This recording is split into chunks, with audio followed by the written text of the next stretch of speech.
सप्तशोध्याय. श्री गणेशाय नमः. मागील अध्यायी कथा सुंदर प्रख्यात जे मुंबई शहर तेथे येऊनी स्वामी कुमारमठ स्थापिला समर्थांचा. षडविकारा जिंकले संसाराते त्यागिले रात्रंदिन रत झाले स्वामी भजनी सुखावे. स्वात्मसुखी तल्लीन वृत्ती तेने हरली संस्कृती. कवडाची नाही भीती सदा चित्ती आनंद. स्वामी नामांचा भजन त्याची या चरित्राची कीर्तन त्याहून व्यवसाय अन्य स्वामी सुत नेणती. संसाराते सोडून बैसिले गोसावी होऊन ते पाहुणे कित्येक जण हसताते तयाते परी त्यांचा विषाद चित्ती. स्वामी सुत न मानती अंगी बाळली पूर्ण विरक्ती विषयासक्ती नसेची. स्वामी सुतांच्या जननी काकूबाई नामे करून तिने हे वृत्त ऐकून दुःख केले अनिवार्य.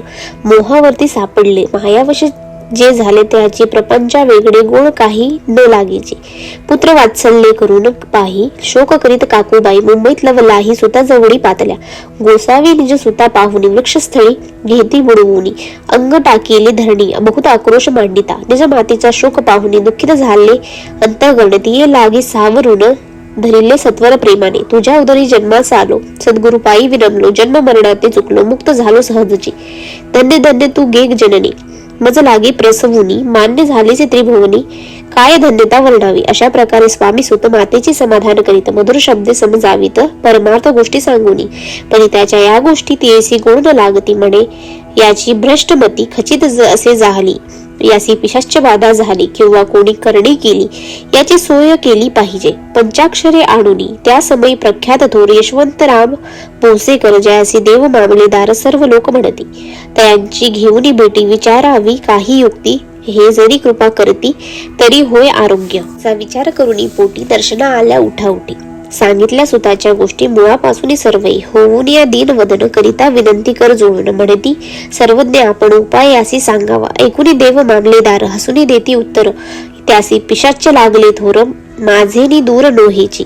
ऐसे उत्तर ऐकुनी दुःखित झाले अंतकरणी. मग ते स्वामी सुताची जननी अक्कलकोटी येत असे म्हणे ज्याने वेळ लावले त्याचीच धरावी पाऊले येणे उपाय आपले कार्य सत्य होईल.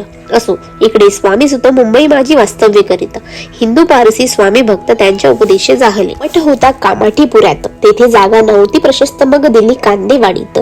जागा एका भक्तिनीने निस्सीम जे स्वामी भक्त आनंदे भजनी नाचत. कुटील जन त्या ते हासित ढोंग अवघे म्हणती हे परी निंदा आणि स्तुती दोन्ही समान जे मानती. श्री चरणांवरील आसक्ती अन्य विषयांवरी नसे. जन निंदा करता ती अनेक प्रकारे दूषित देती परी शांत चित्ते त्यांप्रती उपदेशती स्वामी सुत. जे अहंकारे बुळाले सत्य पथाचरण चुकले निज कार्य ते विसरले मोहे पडले व झाली. ऐसे जे का मूळ जन ते भक्ता देती दूषण परी तेणे अंतकरण दुःखित नोहे त्यांचे. तारा नामे त्यांची कांता तेही त्रास देत स्वामी सुता परी त्यांच्या चित्तात दुःख खेद नसेचे. प्रथम मुंबई शहरात शके 1793 फाल्गुन कृष्ण त्रयोदशीस स्वामी जयंती केलीसे. कोणे एके समयासी नगरकर नाना जोशी सहज आले मुंबईसी. त्यांनी ऐकले वर्तमान या नगरात सांप्रत स्वामी सुत स्वामी भक्त गोसावी होऊन राहत महाज्ञानी असते ते. एक वार पाहावे त्यासी इच्छा झाली नानासी. मग कोणे एके समयासी मिठा माझी पातले पाहुनी स्वामी सुतांप्रती आनंदले नाना चित्ती.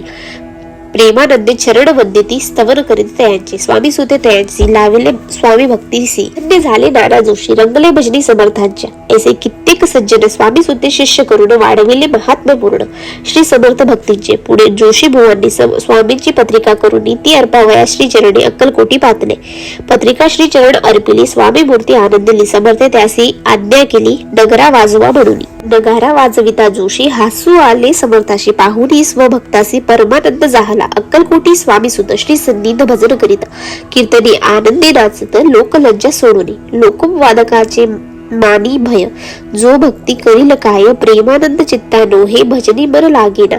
त्रिविध जन नगरा रीती निंदा स्तुती करतात आनंद मानिता चित्ते चित्त वृत्ती द्विधा होय. असो अक्कलकोट नगरात शके 1793 प्रथम स्वामी जयंती करीत स्वामी सुद्धा आनंदे. छेली खेडी ग्रामात प्रथम स्वामी प्रकट होत. विजयसिंग नामे भक्त गोट्या खेळत त्यासवे. ऐसे स्वामी सुतांचे मत बरी दिसे आधार रहित सत्य सत्य जाणती समर्थ आपण तेथे अज्ञानी. स्वामी सुत दिवसेंदिवस स्वामी भक्ती करी विशेष. जन लाविले भजनास कीर्ती ध्वज उभारिला. मना माझी धरुणी कामना कोणी येताची दर्शना त्यासी समर्थ करीती आज्ञा सुताकडे जावया. स्वामी सुतही त्यांप्रती मनातील खूण सांगती ऐकून जन चकित होती वर्णती ख्याती सुताची. एकदा सहज स्वामी सुत अक्कलकोटी दर्शन येत तेव्हा समर्थ राजवाड्यात राहिले होते आनंदे. राणीची या आज्ञे वाचुनी दर्शन नोहे कोणा लागुनी. ऐसे वर्तमान ऐकुनी खिन्न मनी स्वामी सुत. स्वामी दर्शन घेतल्या विना तो न सेवी उदकान्न. ऐसे दिवस झाले तिनं निराहार राहिला. मग वाड्यासमोर जाऊन आरंभिले प्रेमळ भजन. जे करुण रसले भरले पूर्ण ऐकले आतून राणीने. हा समर्थांचा निस्सीम भक्त आनंदे भजनी नाचत समर्थ दर्शनाची धरीत दृढ इच्छा अंतरी. सेवकांसी म्हणे सत्वरी तुम्ही जाऊन याव सरी या साधुते मंडळी प्रार्थुनिया आणावे.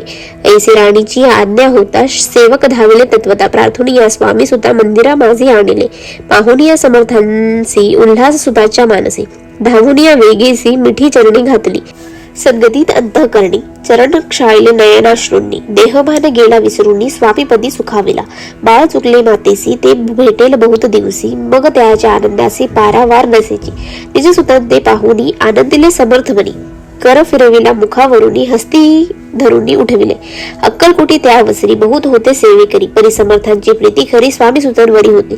त्यात होते जे दुर्जन ते सुताचा उत्कर्ष पाहून दूषित होय त्यांचे मन द्वेष पूर्ण करतात.